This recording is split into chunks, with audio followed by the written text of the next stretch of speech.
Fear, the opposite of faith.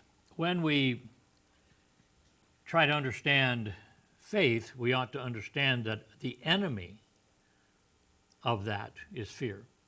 When we are fearful, we should understand that it's that shield of faith that is our strength against fear.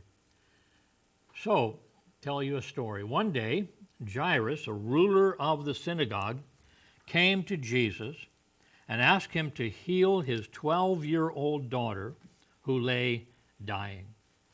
Now, Jesus agreed to come to his house. But as they went, a woman with an issue of blood touched him, and he halted the procedure to deal with her, stopped the whole parade. Remember how long that woman had had the issue of blood? 12 years, same as the little girl. Two 12-year-old people here. When they finally reached Jairus' home, Jairus heard the most fearful words of his life. Luke 8:49. While he yet spake, there cometh one from the ruler of the synagogue's house, saying to him, Thy daughter is dead. Trouble not the master. It's too late.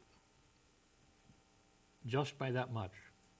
If he just hadn't spent the time talking to that woman, healing that woman.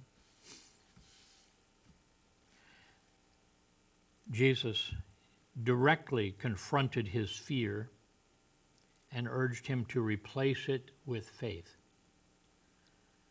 Luke 8:50. But when Jesus heard it, he answered him, saying, Fear not, believe only, and she shall be made whole.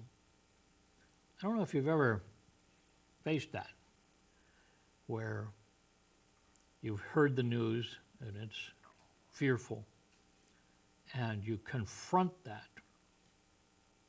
by belief. Belief in God, belief in his loving care.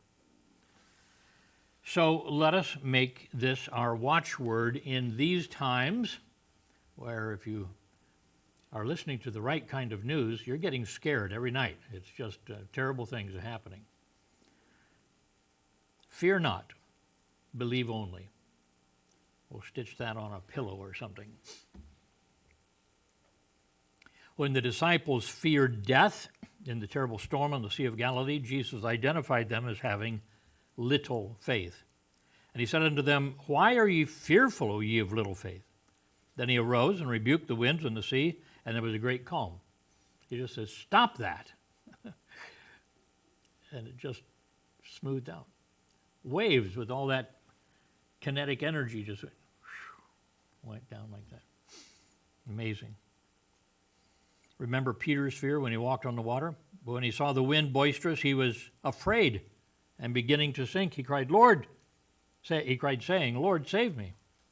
And immediately Jesus stretched forth his hand, caught him, and said unto him, O thou of little faith, wherefore didst thou doubt? You were actually walking on the water. Why did you doubt? But the wind, the waves. Most of all, remember that fear is the devil's tool to drive us from faith. This is that old lion, nearly toothless, that comes walking up, roaring to scare them all away into the teeth of the young lions that are waiting for them on the other side of the field. He has his job, roaring and being scary. When we run from the fear, we're running right into what the devil wants.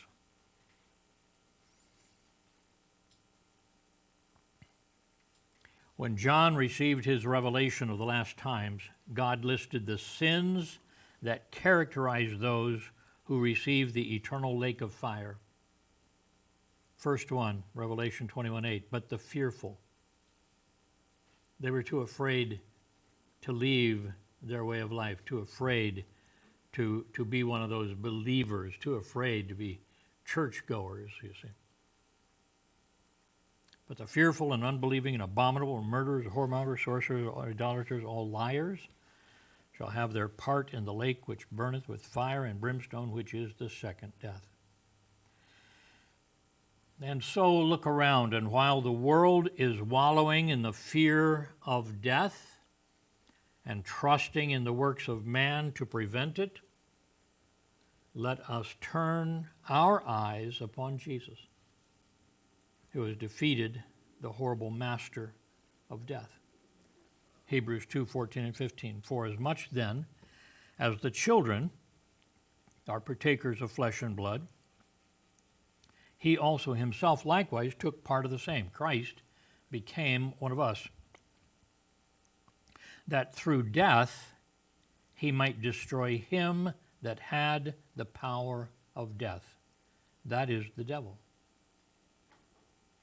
and deliver them who through fear of death were all their lifetime subject to bondage.